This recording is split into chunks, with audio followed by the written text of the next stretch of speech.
context of several industrial groups in India, put us on the way to this path of transformation. And that's none other than C.K. Prahalad, who I have no hesitation in calling my, I'd say, mentor. All that he said was based on a whole lot of research and analysis. And that analysis, when presented in mid-90s, first time, told you how out of shape you were and what awaited you if you did not correct. So that was the first message. The next step that you need to do is to think of becoming an Indian multinational. And one aspect of governance that he talked about was stealing. And he put it bluntly, stealing. So what do you steal? You underreport profits, you steal. You over-invoice, you steal. You under-invoice, you steal. You overbill for materials, you steal. You under-invoice, you steal. And all this, 25 years back, was happening in business. It was seen as part of business. It took us 25 years almost to take our per capita income from about $250 to $500, 25 years. And then it took us 5 years, or just about 5 years, less than 5 years, to go from $500 to $1,000. And it's taken us probably another 5 years to go from $1,000 to $1,500. My belief is that once you set in motion transformation in terms of economic transformation, and that doesn't happen by accident, it's a whole lot of energy has gone into it in various sectors that the economy operates in.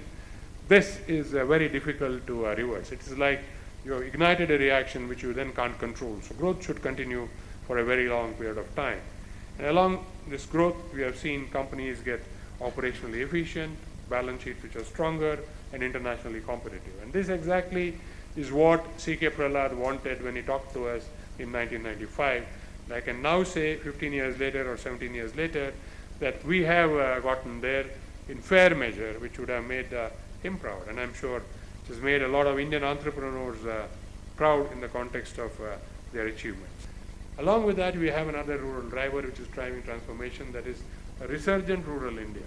And actually, rural India has been the backbone of sustaining growth through the 2008 crisis. And even today, when you talk to corporate India, they feel rural India gives them the support that is required. And a huge opportunity, because you've got 600 to 700 million people who will grow to the same momentum that the rest of India went through in the last 10 years. So this, and particularly if I were to pick up states like, let's say, Bihar, Uttar Pradesh, Orissa, and so on, given good governance, and we are seeing good governance in a few of those states, I think they are going through the $500, $600 per capita income level, and I see them growing dramatically in the coming years and providing this momentum. So the point that I'm making is you have got investments both in manufacturing and infrastructure, you've got a service economy which is strong, you have a large consuming mass out there, and you've got a resurgent rural India.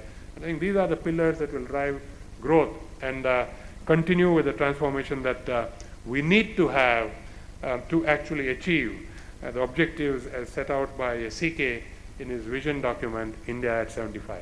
The drivers are in place. At this point in time, we have hit a few roadblocks.